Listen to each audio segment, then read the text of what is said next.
Hola, muy buenas tardes a todos y a todas. Como ustedes saben, el día de ayer el Tribunal Electoral del Poder Judicial de la Federación asignó los diputados y senadores de mayoría para cada uno de los partidos políticos y también los senadores y diputados de representación proporcional, que comúnmente llamamos plurinominales.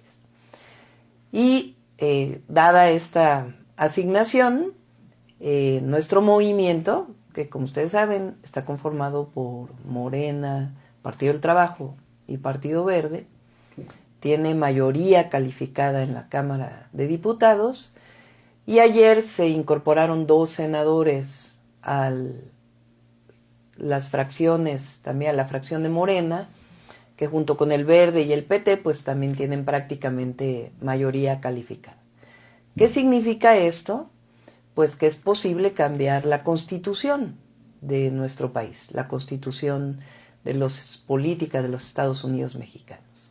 La Constitución se cambia a partir de mayorías calificadas en la Cámara de Diputados, Cámara de Senadores, y también de mayorías en los congresos locales. Esto ha ocurrido otras veces en la historia, que no eran precisamente para favorecer al pueblo de México o a la nación. Uno de esos casos más recientes, por ejemplo, es el cambio constitucional que hubo para la reforma energética en el 2013 o la reforma educativa también en el 2013, otras reformas constitucionales y otras mucho antes que hubo, por ejemplo, en 1992 hubo grandes cambios a la Constitución que pues revocaron parte de la Constitución de 1917. ¿Qué va a hacer esta fracción con estas propuestas que hay? Pues ustedes las conocen. Muchas de ellas son las que presentó el presidente de la República el 5 de febrero del 2024, previo a la elección. Y estas se estuvieron discutiendo durante la elección y finalmente el pueblo de México decidió, no solamente la presidenta de la República, sino también que hubiera esta mayoría en la Cámara de Diputados y en la Cámara de Senadores. Lo decidió con su voto.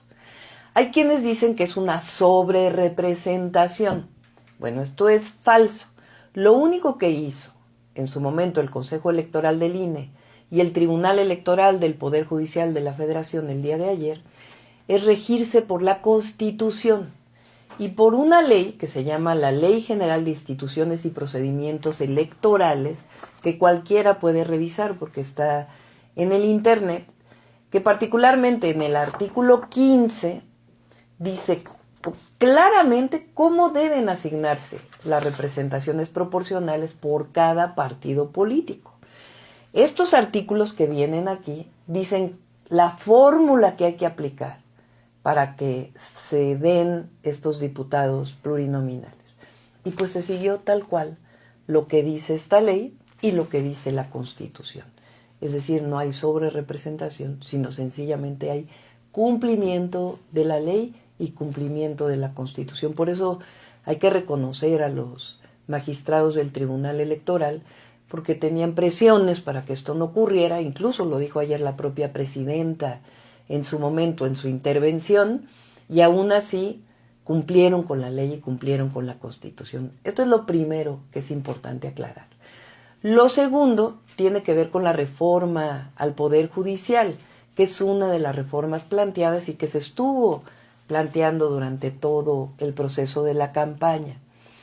El presidente envió una reforma el 5 de febrero pasado y recientemente la Comisión de Puntos Constitucionales pues hizo una propuesta final que modifica en algunos puntos lo que presentó el presidente. Más que modificarlo, lo complementa. Esto también lo puede revisar cualquier persona porque está en el internet, es público. Entonces, se dice que ahora la elección de los jueces, los magistrados y los ministros le va a dar mucho poder a la próxima presidenta. Bueno, les voy a explicar. Si siguiéramos con la situación actual, a mí me tocaría elegir a 3 ministros de la Suprema Corte. ¿Cómo es actualmente? Pues el Ejecutivo, la presidenta, manda una terna, el Senado de la República la revisa y elige a una persona de esa terna. Si no se ponen de acuerdo con una mayoría calificada para esa persona que envía a la presidenta, pues entonces la presidenta la nombra directamente. Eso dice la Constitución actualmente. Con esta reforma, si ustedes lo ven así, la próxima presidenta está renunciando a nombrar personalmente a los próximos ministros de la Corte. ¿Y qué es lo que hacemos? Lo ponemos a voto popular. ¿Quiénes van a participar en esta elección? No son los que yo decida, los que la próxima presidenta decida. Van a ser unos que propone la Corte, otros que propone la Cámara de Diputados y Senadores, y otros que propone el Ejecutivo, la presidenta.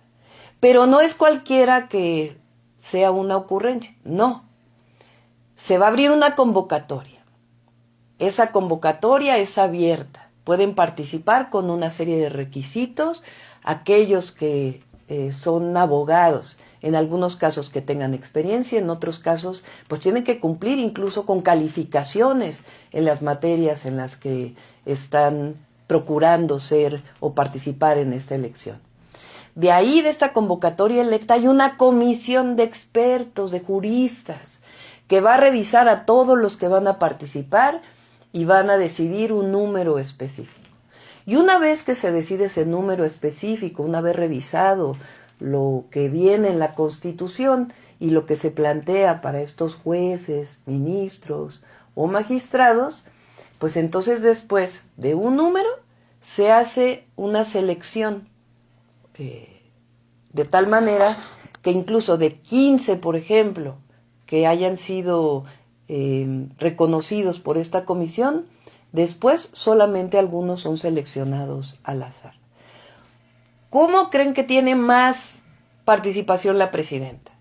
En el primer caso, cuando se puede nombrar directamente, o en el segundo caso, donde hay una comisión que revisa, una convocatoria abierta, incluso se selecciona al azar, y después de eso van a votación popular. Pues obviamente en la primera. Pues nosotros no queremos eso, nosotros lo que queremos es que en el Poder Judicial también haya democracia. Por supuesto, tienen que quedar aquellos que tienen una fama pública buena, que sean honestos y que tengan los conocimientos para poder ser jueces, magistrados o ministros de la Suprema Corte.